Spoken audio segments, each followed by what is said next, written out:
왕들 요담과 아하스와 히스기야 시대에 모레셋 사람 미가에게 임한 여호와의 말씀 곧 사마리아와 예루살렘에 관한 묵시라.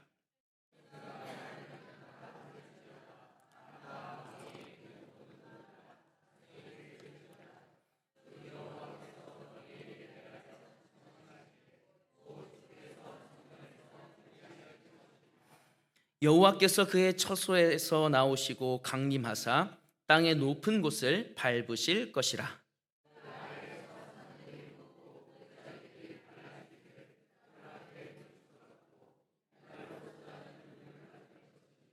이는 다 야곱의 허물로 말미암음이요 이스라엘 족속의 죄로 말미암음이라. 야곱의 허물이 무엇이냐? 사마리아가 아니냐? 유다의 산당이 무엇이냐? 예루살렘이 아니냐?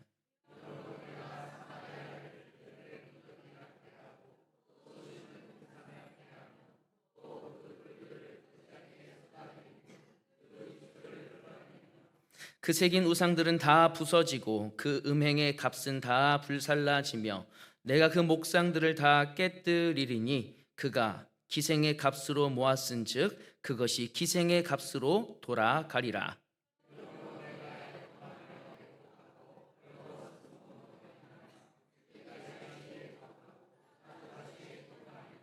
이는 그 상처는 고칠 수 없고 그것이 유다까지도 이르고 내 백성의 성문 곧 예루살렘에도 미쳤음이니라.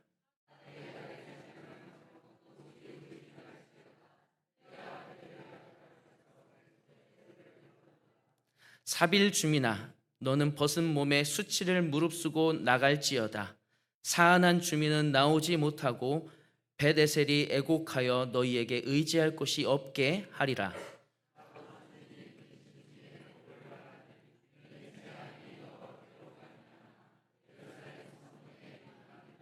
라기스 주민아 너는 준마의 병거를 메울지어다. 라기스는 딸 시온의 죄의 근본이니 이는 이스라엘의 허물이 내게서 보였음이니라.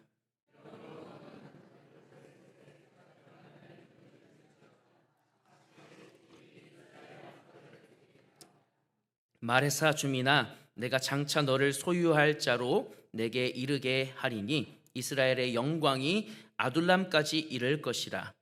너는 내 기뻐하는 자식으로 인하여 내 머리털을 깎아 대머리 같게 할지어다. 내 머리가 크게 벗어지게 하기를 독수리 같게 할지어다. 이는 그들이 사로잡혀 너를 떠났음이라. 아멘. 오늘부터 미가서 말씀을 대하게 됩니다. 그래서 아주 간략하게라도 여러분들에게 이 미가서에 대해 소개를 좀 해드려야 될 것 같아요. 미가는 이사야 그리고 호세야 선지자와 동일한 시대의 선지자였습니다. 근데 이 시기는 이스라엘을 둘러싼 이 국제 정세가 아주 요동을 치던 시기였어요. 국제 정세가 요동을 친다는 것은 이 국제 질서를 휘두르는 대국이 나타나고 그리고 여러 작은 나라들이 무너지는 일이 비일비재하게 일어난다라는 것이죠. 미가는 이때 북이스라엘이 아수르라는 제국에게 짓밟히고 멸망하는 일을 목격하게 됩니다. 그리고 유다도 절대로 안전하지 않은 상황 가운데 있다라는 것을 분명하게 느끼게 됩니다. 유다도 당장 눈앞에 전쟁이 닥쳐 있는 상황인 것이었어요. 그 가운데에 미가의 입을 통하여서 하나님께서 당신의 말씀을 세상 가운데, 특별히 이스라엘 가운데에 전하고 계시는 상황인 것입니다.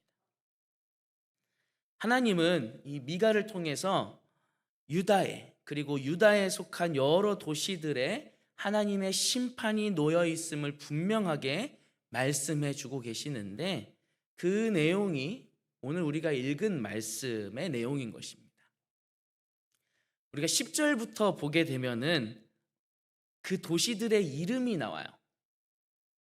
가드, 베들레아브라, 사빌, 사아난, 베데셀, 마롯, 라기스, 모레셋 가드, 아그십, 마레사, 아둘람.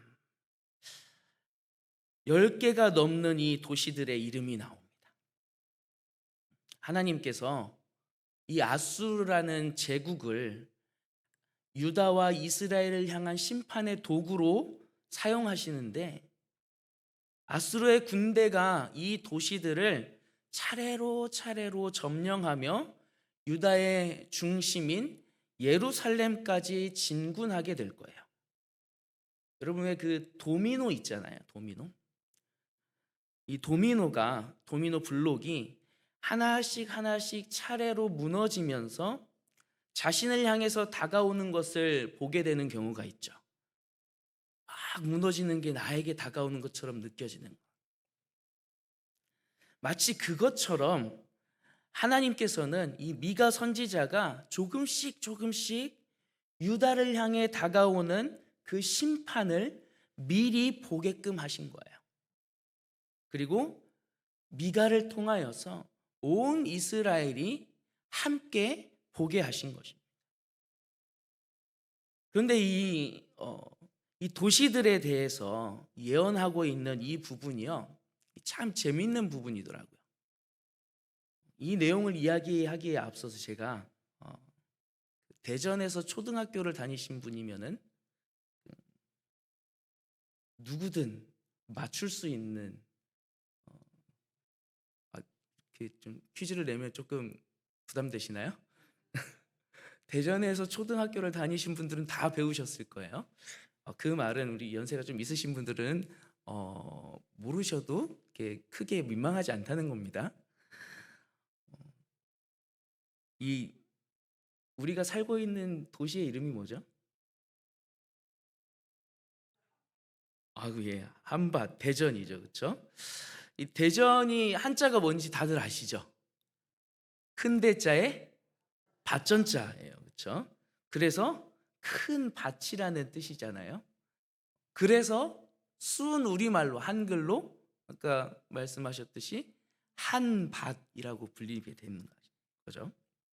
한밭, 한이 넓다 혹은 크다라는 뜻이에요. 큰 밭이다라는 거죠.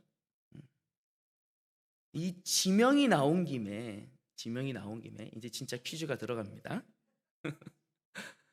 우리 교회가 있는 동네 이름이 사정동이잖아요. 사정동은 왜 사정동이 됐을까요? 네? 뭔가 여기 동네 오면 사정을 좀 해야 될 것 같은 그런 느낌. 제발 좀 이렇게 좀 그런 건 아니고요.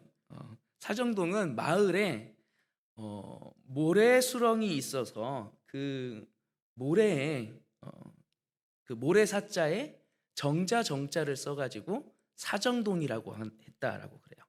예. 모래가 넓게 있었나 봐요.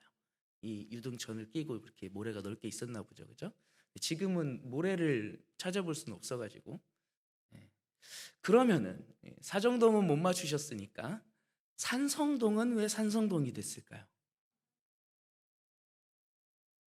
산이 많아서 이게 좀 뭐 맞을 법도 한데. 네. 네. 그 산성동이라는 말이 말 그대로 산성이 있는 동네라고 해서 산성동이라고 했다는 거예요. 네. 모르셨죠? 네. 근처에 산성이 있다라고 해서 산성동이었다는 거죠. 근데 뭐 산성동까지만 하면 또 조금 저쪽 안영동이 좀 서운하잖아요, 그죠? 안영동은 그러면은 왜 안영동이 됐을까요? 안영동. 어떤 분들은 그 자꾸 이렇게 안녕이라고 하시는 분들이 있더라고요. 그 안녕아이씨를 안녕아이씨라고 하시는 분들을 제가 봤던 것 같아요. 예. 이 안영동은 조선 시대에 이 양반들이 있었는데, 이 양반들이 편안한 영세를 누렸다라고 해서 안영이라는 동네 이름을 붙이게 되었다라고 해요. 편안할 안자에 길 영자, 편안함이 길게 오래 가는 곳이다라고 해서 안영동이라고 했다라는 거예요. 이 양반들이 누리는 평안이라고 하니까 되게 뭔가 좋아 보이잖아요, 그렇죠? 나도 그 평안에 좀 이렇게 함께 했으면 좋겠고, 그 양반들이 누리는 그 평안을 끊임없이 누릴 수 있는 동네인 것 같기도 하고, 안영동이, 그렇죠? 산성동과 사정동과 안영동 이 세 명칭이 근데 지금 그 각각의 동네 상황에 좀 안 맞는 부분이 많이 있는 것 같지 않습니까? 산성동이라고 해가지고 그 산성을 통해서 우리가 뭐 그 평안함을 누리고 뭐 이렇게 되지 않잖아요. 옛날에는 그 산성이 주는 평안함이 있었겠죠. 저게 있어서 그래도 적들로부터 우리가 안전하게 평안함을 누릴 수 있어라고 했을 텐데, 지금 뭐 우리가 그런 안정감을 누리나요? 그렇지 않죠. 그죠? 사정동도 사정동 일단 모래 자체를 우리가 찾아볼 수 없으니까 이 이름이 지금 우리의 상황하고는 조금 안 맞는 것 같아요. 안영동도 마찬가지. 안영동 양반들이 누리는 평안함이라고 했는데, 일단 양반들이 살 동네가 아닌 것 같아요. 그죠? 그때는 모르겠는데 지금은 저쪽 어디 딴 데 가야지 그 양반들이 살 것 같은 느낌인데, 그리고 뭐 이렇게 평안함이 뭐 오래 간다라는 그런 느낌도 사실 그렇게 받기는 좀 어려운 것 같아요. 한마디로 하면은 이름값을 못 하는 거죠, 동네들이. 그렇지 않습니까? 이름을 바꾸든지 해야지 우리가 좀 이름값을 할 수 있을 것 같은데, 이 이름값을 못하는 동네들을 향해서 사람들이 이렇게 그 책망하면서 이야기한다라고 한번 생각해 보세요. 야, 이 사정동아, 너희가 자랑하던 그 정자는 무너지고 너희 인생은 모래 위에 지은 집처럼 수렁에 빠질 거야. 산성동아, 너희가 산성을 의지하나 그 성벽이 무너져서 너희를 덮치는 산더미가 될 것이다. 너희가 양반의 평안을 꿈꾸느냐? 너희의 평안은 신기루고 그 영세는 영벌이 될 것이다. 라고 이렇게 지금 이름값을 하지 못하고 있는 동네들을 향해서 책망하는 말, 혹은 심판하는 말이 담긴 것이 오늘 말씀의 10절 말씀부터 나오는 거예요. 지역의 성읍의 이름을 가지고 그 이름의 뜻을 가지고 심판을 말씀하고 계시다라는 거죠. 10절을 보니까 처음에 가드라는 동네가 나옵니다. 이 가드라는 동네는 이스라엘의 접경지였어요. 블레셋의 5대 도시 중 하나입니다, 가드가. 근데 이 가드라는 지명이 히브리어의 어떤 단어하고 약간 비슷한데요, 그 히브리어 단어가 가진 뜻이 뭐냐면 알리다라는 뜻이에요. 알리다.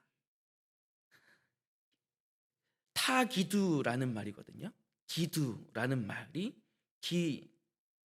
가드와 비슷하다라는 거죠. 그래서 이 유다가 아수르에게 처참하게 패배했다는 소식이 블레셋에 알려지면은 하나님의 이름을 조롱할 거잖아요, 사람들이. 그래서 알리지 말라라고 얘기하는 거예요. 알림의 마을에서는 알리지 말아라라고 얘기하고 있다는 거죠. 11절에는 사빌이라는 동네가 나와요. 아름답다라는 의미를 가진 동네입니다. 이 동네를 향해서 벗은 몸의 수치를 무릅쓰고 라고 말씀하세요. 이 모든 아름다움과 화려함은 다 사라지고 포로의 수치만 너희들에게 남게 될 것이다 라고 심판의 예언의 말씀을 하고 계시는 것이죠.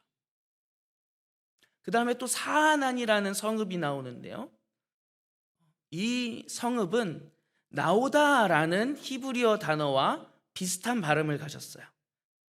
그래서 사난 주민이 나오지 못한다라고 말씀을 하시면서 하나님의 심판을 행하는 아수르 군대가 두려워서 그 성에 갇혀서 성 밖으로는 단 한 발짝도 나오지 못할 것이다 라고 심판의 메시지를 던져주고 계신 거예요.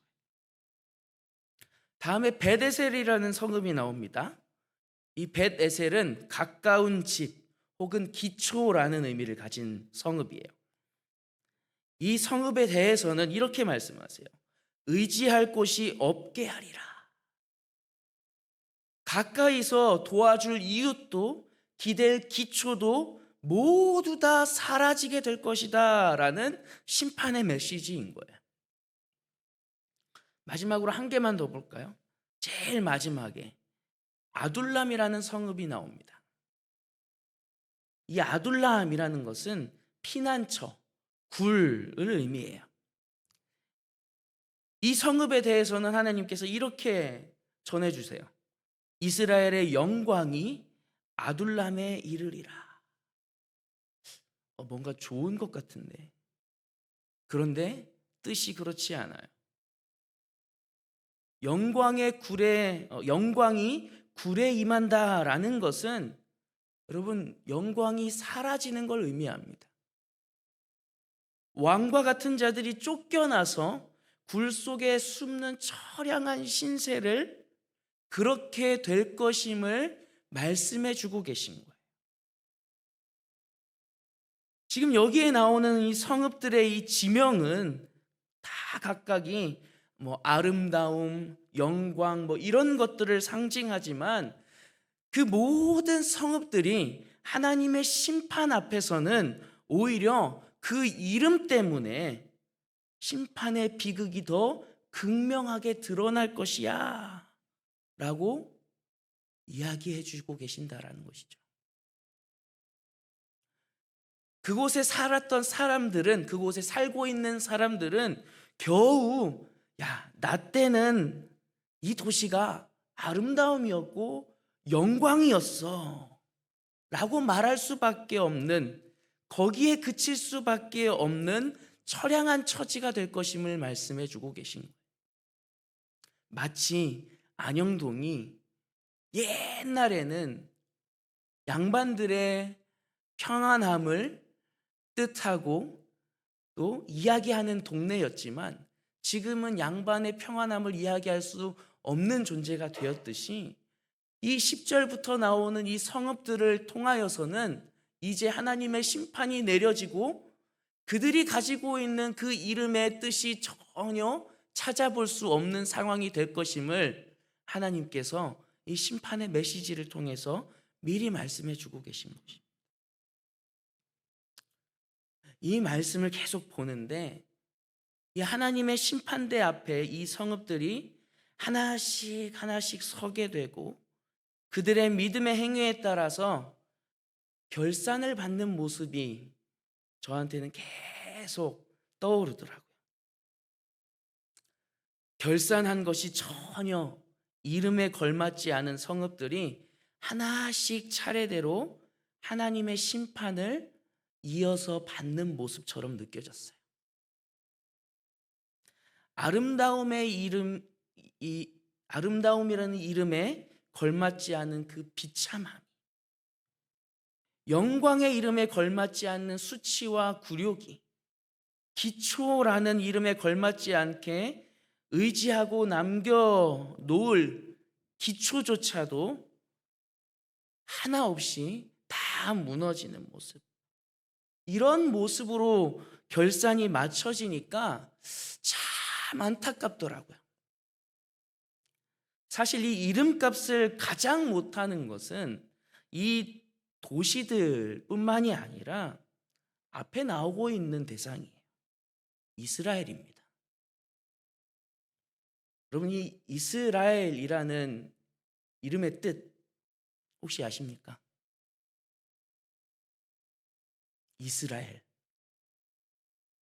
이스라엘이라는 이 이름을 받은 사람이 누구죠? 야곱이죠. 그렇죠? 야곱이 야복 강가에서 하나님의 사자와 씨름합니다. 그리고 어떻게 되죠? 결국에는 승리하고 이 이름을 받는 거예요. 네가 하나님과 사람들과 겨루어 이겼음이라 라고 하시면서 이스라엘이라는 이름을 주신 거잖아요. 이 이스라엘의 이름은 두 가지 단어가 합쳐져서 된 거예요. 싸우다, 이기다, 다스리다 라는 의미가 가진 단어 하나하고 마지막에 엘이라는 하나님을 의미하는 단어. 이 두 가지가 합쳐져서 만들어진 거거든요. 야곱이 하나님보다 더 강해서 하나님을 이긴 게 아니죠. 오히려 하나님께서 저 주시는 은혜를 베푸셨기에 그가 이길 수 있었어요. 그래서 이 이름은, 이스라엘이라는 이 이름은 하나님의 은혜가 없이는 살 수 없는 존재이다 라는 것을, 그 의미를 담고 있는 거예요. 인간의 의지가 아니라 하나님의 긍휼로 세워진 이름인 것입니다. 하나님께서 다스려야만 한다라는 것을 내포하고 있는 이름이에요. 그래서 이 이스라엘 백성들이 이 이름값을 하고 살려면은 누구의 은혜로 살아갔어야 합니까? 하나님의 은혜로 살아갔어야 해요. 하나님이 부어주시는 은혜로 날마다 힘을 얻어서 살아갔어야 돼요. 누가 다스리시는 나라가 되었어야 합니까? 하나님께서 다스리시는 나라가 되었어야지 이 이스라엘이라는 이름에 걸맞는 모습으로 살아가는 거였어요.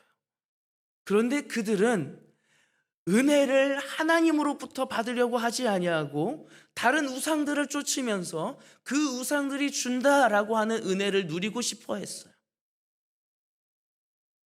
우리의 삶은 하나님도 계시지만 저 바알 신도 우리를 다스리는 신이십니다.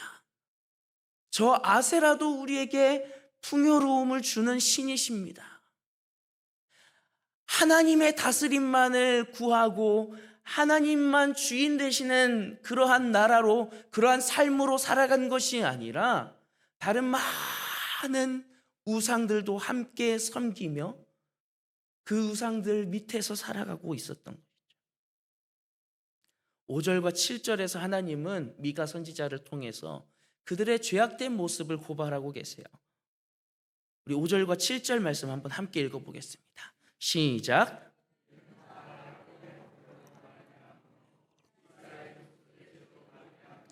(7절이요)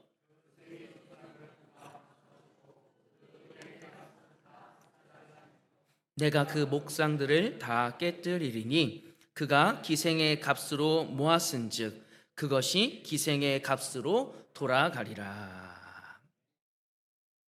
하나님의 심판이 하나님이 아닌 우상을 섬기는 음행을 행한 이 이스라엘의 죄로 말미암은 것이다 라고 분명하게 못 받고 계세요. 여러분이 결산하는 것에 대해서 이 성경은 저울을 달아보는 것으로 표현한 부분이 참 많이 있거든요. 저울. 욥기 31장 6절에서 욥이 이렇게 말합니다. 하나님께서 나를 공평한 저울에 달아보시고 그가 나의 온전함을 아시기를 바라노라. 욥이 자신의 삶을 돌아보면서 만약 자신이 죄를 지었다면은 기꺼이 벌을 받겠습니다 라고 자신의 결백을 주장하는 내용이죠. 이 욥의 행위를 결산해 보는 것을 저울에 달아보시는 것으로 표현한 거예요. 다니엘 5장에도 비슷한 표현이 나옵니다. 다니엘 5장에는 어떤 내용이 나오냐면 이 벨사살이라는 왕이 연회를 열어요. 그리고 그 연회장에 손이 나타나서 글을 쓰는데 손이 나타났다는 것 자체도 공포스러운데 그 손이 무언가를 쓰기 시작합니다. 근데 아무도 무슨 글을 썼는지, 도대체 그 글은 무슨 뜻인지를 알지를 못해요. 분명히 왕이 있는 그곳에서 그러한 일들이 일어났기에 왕이 그 내용을 알아야 하지만 아무도 왕에게 알려줄 수 있는 사람이 없었습니다. 그래서 다니엘을 부르죠. 다니엘이 그 글이 무엇이었는지, 그리고 그 글이 무슨 뜻이었는지를 말해줍니다. 쓰여진 글은 메네 메네 데겔 우바르신이라는 것이었고, 그리고 그 가운데에서 데겔이라는 말에 대해서 이렇게 해석해 줍니다. 다니엘 5장 27절 말씀이에요. 데겔은 왕을 저울에 달아보니 부족함이 보였다 함이니. 왕을 저울에 달아보았더니 하나님의 기준에 못 미치는 부족함이 있었습니다 라고 말하고 있는 거죠. 하나님의 저울은 이 벨사살 왕의 부족함을 드러나 보이게 했고, 미가가 선포한 유다 성읍들도 그리고 이스라엘도 하나님의 저울에 달렸을 때 그 부족함과 허물이 드러났습니다. 하나님께서 우리에게 하나님의 저울을 들이미시면서 내가 너의 이름을 결산을 하며 저울을 재보아야겠다 라고 하실 때 어떤 모습으로 우리는 보여지게 될까요? 이 결산을 하기 위해서 저울을 달아보는 이 모습을 계속 생각하니까 이 한 해의 마지막이 다 되어가는 이 시기에 이 말씀이 참 의미가 있다라는 생각이 들더라고요. 그리고 저에게는 계속 우리 교회가 생각나게 하셨습니다. 그럼 우리 좋은 교회의 이름이 좀 좋습니까? 그냥 이름 자체가 좋은 교회잖아요. 그 좋다라는 그 한자가 선이 있는데 그 좋다라는 이름을 가진 친구도 있죠, 그렇죠? 그러고 보니까 그렇네요.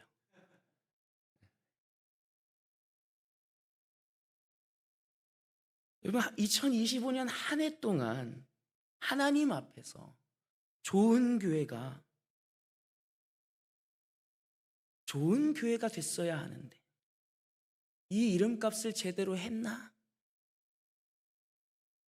좋은 교회의 성도들은 좋은 성도라는 이름을 가진 사람들인데 이 좋은 성도라는 이름값을 하는 사람들이 되었을까? 성도님들이 좋은 성도라는 이름값을 하도록 나는 말씀으로 잘 인도하고 가르쳤나?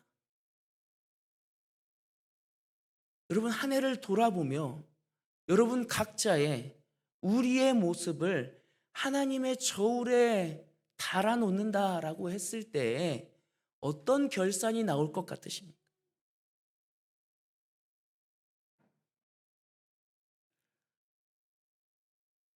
제발 간절히 기도하고 또 바랐던 것은 교회 이름만큼 좋은 교회다라는 결산이 우리에게 주어지기를 간절히 기도하면서 말씀을 준비하게 됐습니다.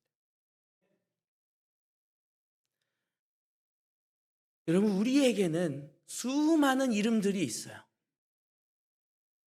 좋은 교회라는 이름도 있고 좋은 성도라는 이름도 있고요. 그리고 우리에게는 그 무엇보다 예수 그리스도를 따르는 자들이라는 그리스도인이라는 이름도 있습니다.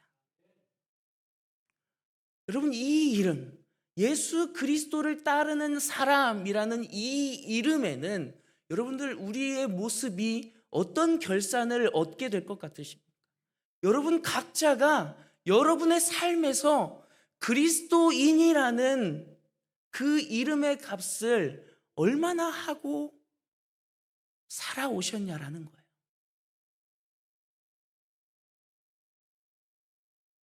우리에겐 또 다른 이름도 있어요. 하나님의 자녀, 하나님의 백성, 하나님의 사람이라는 이름도 있습니다. 하나님의 자녀, 하나님의 백성, 하나님의 사람. 우리의 유일한 주인이 되시는 분이 하나님이다라는 이야기인데, 여러분, 이 이름값에 걸맞게 세상의 그 어떤 것도 나를 움직이지 않고 나의 삶의 주인 되지 않고 다른 것에 흔들리거나 다른 것에 눈을 들이지 아니하고 나는 오직 하나님이 주인 되는 삶을 살았습니다라고 하나님 앞에 인정받으실 수 있으시겠습니까?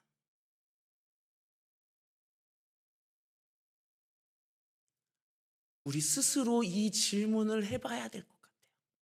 이제 2025년이 끝나가고 2026년 새해가 다가오고 있잖아요. 그럼 공부 잘하는 비결이 있습니다. 갑자기 우리 우식 형제가 탁 눈을 초롱초롱하게 하면서 보고 있네. 공부 잘하는 비결이 있어요. 제가 그래도 공부는 좀 했거든요. 했다고 했지 잘했다고는 안 했습니다. 우리가 공부하면은 혼자 문제집을 풀든 시험을 보든 하잖아요. 공부 잘하는 비결은 이거예요. 내가 풀면서 긴가민가 했던 거, 혹은 찍어서 맞힌 거, 틀린 거, 이거를 완벽하게 공부해 두면은, 한마디로 못한 거를 복습하면은 공부를 잘할 수밖에 없어요. 내가 시험 보면서 잘한 거는요, 그 다음에도 잘 하거든요. 그러니까 공부를 잘하려면은 못한 거에 집중을 하면 되는 거예요. 우리 인생도 마찬가지고요. 우리의 신앙생활도 마찬가지입니다. 하나님의 자녀, 하나님의 사람, 하나님의 백성, 그리스도인으로서 이름값을 하지 못한 것들을 돌아보면서 내가 2026년에는 그렇게 살지 못했던 것들 한번 다시 바꾸어 보자 하면 되는 겁니다. 물론 우리 내년에도 또 넘어질 거예요. 또 실수할 거고요. 또 이름값 하지 못하는 상황들이 계속 생길 겁니다. 우리가 아무리 복기를 하고 아무리 복습을 하고 아무리 기도하고 한다 할지라도 우리는 완벽하게 그 이름값을 하면서 살아갈 수는 없어요. 오늘 말씀 9절에서 이렇게 말씀을 합니다. 이는 그 상처는 고칠 수 없고 그것이 유다까지도 이르고 내 백성의 성문 곧 예루살렘에도 미쳤음이니라. 이름값 못한 이스라엘의 이 상처는 그들이 스스로 고칠 수 없다라고 분명하게 말씀하세요. 그래서 내가 내 삶에서 내 이름값을 못하는 그 상황도 내가 고칠 수 없다라는 거예요. 내 힘으로는 물론 하나하나 조금씩 바꾸어가고 신앙의 진보를 이루는 것처럼 보일 수 있도록 바꾸어갈 수 있겠지만 완전함에 이를 수가 없다라는 거죠.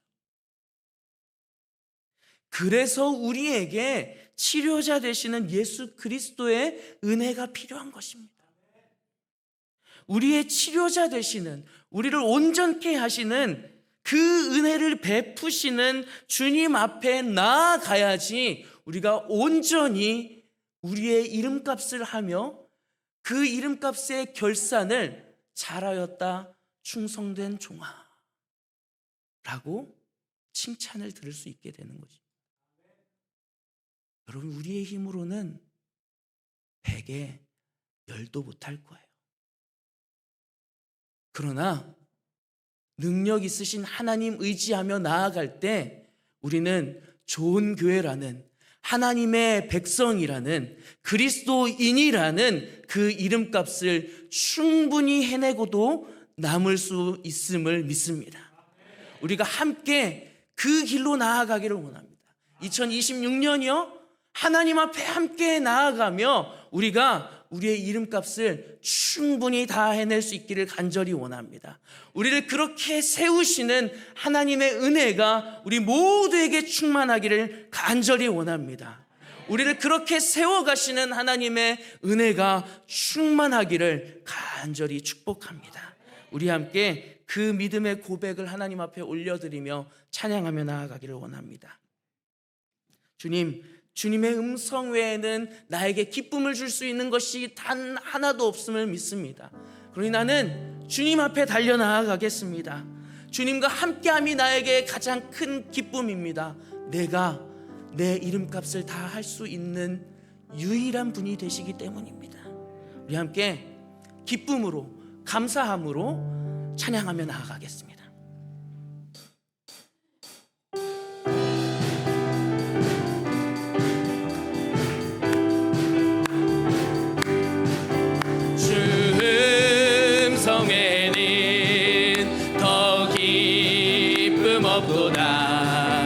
날 사랑하신 주 늘 계시오. 기쁘고 기쁘도다, 기쁘고 기쁘도다, 항상 기쁘도다. 나 주께 와사오니 복 주옵소서. 나 주께 왔으니, 나 주께 왔으니 복 주시옵소서. 주 함께 계시면 큰 시험이, 아멘. 기쁘고 기쁘도다, 항상 기쁘도다. 나 주께 와사오니 복 주옵소서. 주 떠나가시면 내 생명 헛되네. 즐겁고 슬플 때 늘 계시옵소서. 기쁘고 기쁘도다, 항상 기쁘도다. 나 주께 와사오니 복 주옵소서. 그 귀한 언약을 이루어 주시고 주 명령 따를 때 늘 계시옵소서. 아멘. 기쁘고 기쁘도다, 항상 기쁘도다. 나 주께 와사오니 복 주. 기쁘고 기쁘도다, 기쁘고 기쁘도다,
시간에 함께 하나님 앞에 기도하며 나아가기를 원합니다.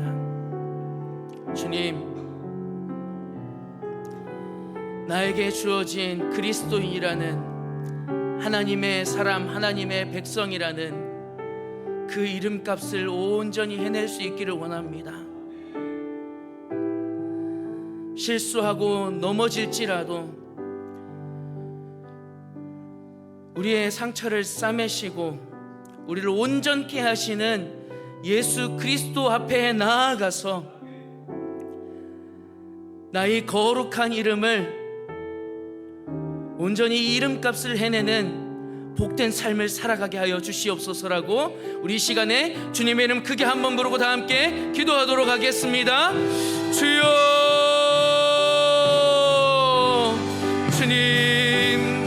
주님이 나에게 주신 아버지 정말로 그리스도인이라는 이 귀한 이름, 하나님의 사람, 하나님의 자녀, 하나님의 백성이라는 주여 이 이름을 아버지 정말 온전히 나의 것으로 삼아 살아갈 수 있기를 간절히 원합니다. 주님, 진정한 하나님의 자녀가 되게 하여 주시옵소서. 하나님이 내 삶의 주인 되시는 그 삶을 살게 하여 주시옵소서. 예수 그리스도를 온전히 따르는 그 삶을 살게 하여 주시옵소서. 주님, 내 힘으로는 내 의지로는 할 수 없어 예수 그리스도의 이름을 나에게 허락하시니 감사합니다. 주님이 나와 함께 하시니 감사합니다. 나를 온전케 하시는 주님을 따라가게 하여 주시옵소서. 그 이름을 붙잡고 나아가게 하여 주시옵소서. 주님, 인도하여 주시옵소서. 주님을 따라감이, 주님을 신뢰하고 주님과 함께함이 나에게는 가장 큰 기쁨이 되게 하여 주시옵시고, 주님과 함께하여 나에게 맡겨주신 그 귀한 이름들을 온전히 이루고 살아갈 수 있도록 주여 붙잡아 주시옵소서. 주님, 인도하시기를 간절히 원합니다. 주여, 진정한 그리스도인으로서 살기를 원합니다. 참된 하나님의 자녀로 살아가기를 원합니다. 주여, 우리에게 그 복된 삶을 허락하여 주시옵소서. 주님, 인도하여 주시옵소서.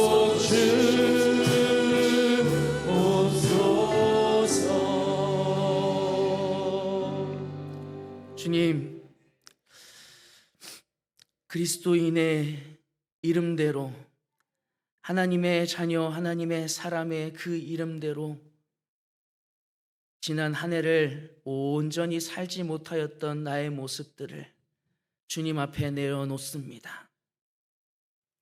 주님이 주님의 저울에 우리의 삶을 달아보시면 참으로 부끄러운 결산이 우리에게 있을 수밖에 없지만, 그러나 우리를 온전케 하시는 예수 그리스도의 그 귀하신 이름 다시 붙들기를 원하며 믿음으로 고백하며 나아가오니, 주여, 우리를 다시 주님의 품 안에 안아주시고 주님이 우리의 손 붙잡고 우리의 삶을 인도하여 주시어서 주님, 그 이름값을 온전히 해내는 복된 삶을 살아갈 수 있도록 주여 함께하여 주시옵소서.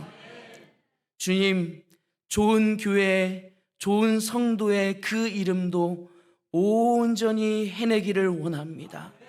아버지여, 붙잡아 주시옵시고 우리 교회를 좋은 교회로 이끌어 가시는 하나님을 쫓으며 우리 모두가 한 마음과 한 뜻이 되어서 다 함께 손 붙들고 그 길을 나아갈 수 있도록 주여 붙잡아 주시옵소서. 하나님께 2026년을 맡겨드립니다.